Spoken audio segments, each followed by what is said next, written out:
Hello friends, आपके अपने YouTube channel MIM news bulletin में आपका हार्दिक स्वागत है। बिहार के शिक्षा मंत्री इसी साल 1 लाख शिक्षकों की नियुक्ति करने वाले हैं और इसी वर्ष ये बात जो है रखी गई है कि शिक्षक बहाली जो है 7वें चरण की भी पूरी हो जाएगी और 7वें चरण की बहाली में अब इन अभ्यर्थियों को भी मौका दिया जाएगा। तो किन अभ्यर्थियों की बात है वो भी आपको बताएंगे। साथ ही आंदोलन, नियमावली, नियुक्ति सभी को लेकर जो लेटेस्ट अपडेट्स आई हैं 7 फेज़ की, उनसे आपको रूबरू इस वीडियो में कराने की कोशिश करेंगे। सारे ही अपडेट्स जो हैं आपके लिए इम्पोर्टेंट है। अगर आप 7वें चरण में शिक्षक बनने का सपना देख रहे हैं तो प्रतिदिन जो भी नई नई खबरें निकल कर आ रही हैं उनको प्राप्त करते रहने के लिए हमारे चैनल MIM न्यूज़ बुलेटिन को सब्सक्राइब ज़रूर कर लें यदि नहीं किया है तो। सबसे पहले बात कर लेते हैं बीएड वाले अभ्यर्थियों की, जिनको अब 7वें चरण में मौका मिलने वाला है। तो ये कौन से बीएड वाले अभ्यर्थी हैं? देखिए, अखबारों में प्रकाशित हुआ है कि बीएड द्वितीय वर्ष की परीक्षा 29 से यानी 29 अगस्त से है और 7वें चरण में इनको मौका मिलने वाला है। तो पहली चीज़ तो इससे ये क्लियर हो गई कि अगस्त के महीने में जो नोटिफिकेशन आने वाला है उसको लेकर अभी भी संदेह है, क्योंकि अगर ये जो द्वितीय वर्ष की परीक्षा 29 अगस्त से शुरू होने वाली है और इसी वर्ष इन्हीं छात्रों को इस सत्र के छात्रों को 7वें चरण की नियोजन प्रक्रिया में शामिल होने का भी अवसर मिल रहा है, तो आप लोग समझ सकते हैं कि ये परीक्षा तो 9 सितंबर तक चलेगी। तो यानी कि जो शेड्यूल है, जो अधिसूचना है, जो नोटिफिकेशन है 7 फेज़ का, उसको सरकार थोड़ा सा आगे बढ़ाने के मूड में एक बार फिर से लग रही है। और नियमावली की जहाँ तक बात करें वो भी अभी तक सरकार ने क्लियर नहीं किया है। हालांकि कल बैठक भी हुई थी, आप लोग देख सकते हैं। स्कूली शिक्षा की गुणवत्ता को सुधारने के लिए एक रोड मैप बनाया जाएगा। ये जो कल मीटिंग हुई है, बैठक हुई है शिक्षा विभाग की, उसमें ये सारे निर्णय लिए गए हैं। लिखा है कि शिक्षकों के पढ़ाने के तरीके की भी होगी मॉनिटरिंग।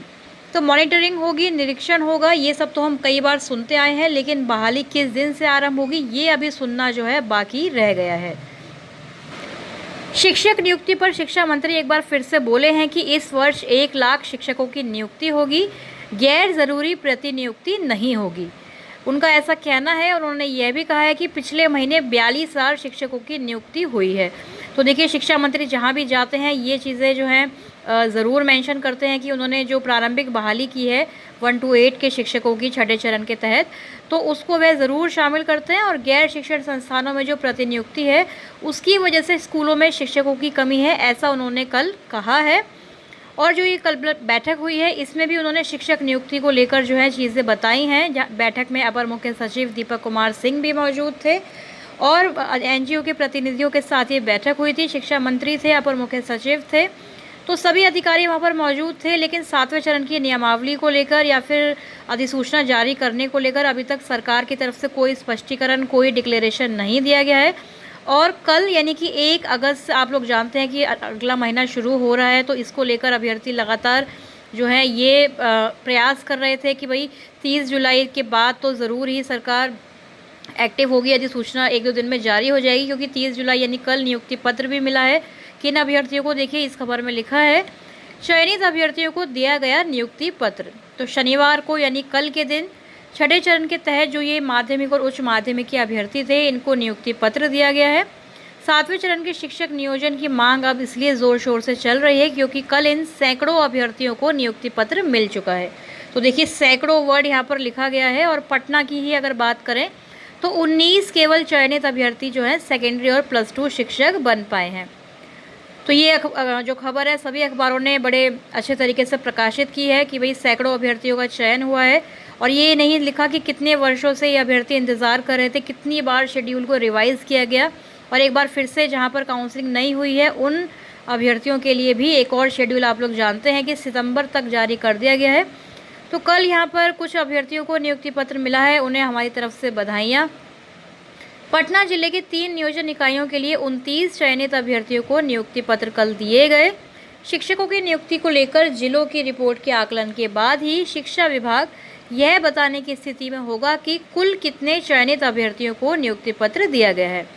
तो अभी तो देखिए, नियुक्ति पत्र का मिलने का सिलसिला चल रहा है, उसके बाद कितने अभ्यर्थी योगदान करेंगे, फिर सितंबर में भी नियुक्ति पत्र मिलना है, उसके बाद ही चीज़ें क्लियर हो पाएंगी कि कितनी सीट्स जो हैं खाली हैं।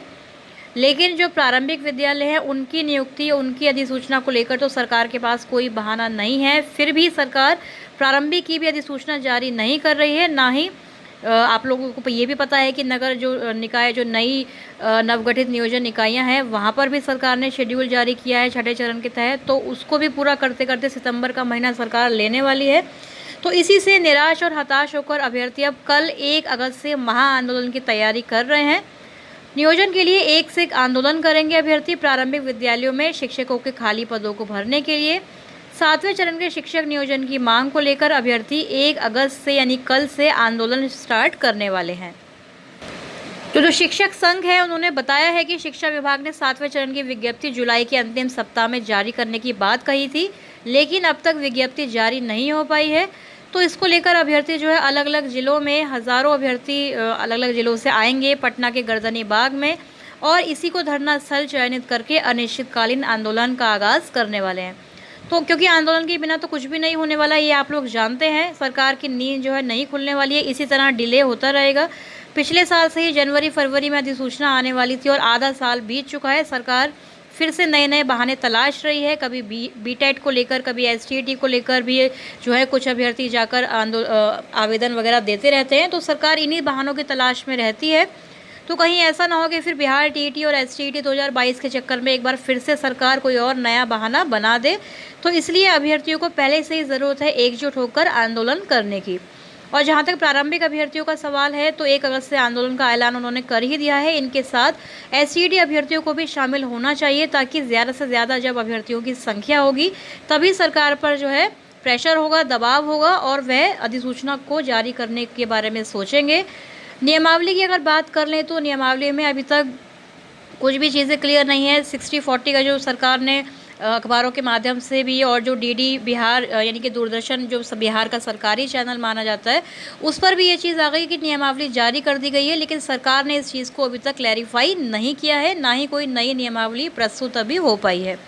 तो इसलिए एसटीईटी अभ्यर्थियों को भी चाहिए कि माध्यमिक और उच्च माध्यमिक की बहाली के लिए उनको भी प्रारंभिक अभ्यर्थियों का साथ देते हुए, चाहे वे मेरिट में है नॉट मेरिट में है डजंट मैटर, लेकिन उनको भी आंदोलन में पहुंचना चाहिए। बड़ी संख्या में जब अभ्यर्थी पहुंचेंगे पटना के गर्दनी बाग में तो तभी सरकार की नींद खुल सकती है, तभी ये नोटिफिकेशन जो है जारी हो सकता है। क्योंकि पहले माध्यमिक उच्च माध्यमिक की अधिसूचना आएगी तो बेटर है, क्योंकि जो एसटीईटी और सीटीईटी दोनों में क्वालिफाई है वह फिर माध्यमिक में ही ज्वाइन करेंगे, उनको नियुक्ति जो है माध्यमिक में ही मिलेगी। तो प्रारंभिक के लिए सीटें ज़्यादा से ज़्यादा खाली रह पाएंगी। तो अभ्यर्थी 1 अगस्त से आंदोलन का ऐलान करने वाला है। इसके लिए आप ये वीडियो अभी आगे देखेंगे। अभी के लिए फ़िलहाल इतना ही। इस वीडियो को आप देखिए और चैनल को सब्सक्राइब ज़रूर कर लीजिए। अभ्यर्थियों का यह आरोप है कि शिक्षा विभाग बार बार आश्वासन दे रहा है, लेकिन प्रारंभिक स्कूलों के लिए अब तक विज्ञापन जारी नहीं किए गए। सर 3 साल से हम लोगों ने केवल और केवल आश्वासन सुना है, तो अब हम लोग ये चाहते हैं कि सर जल्द से जल्द 7वें चरण की विज्ञप्ति जारी की जाए।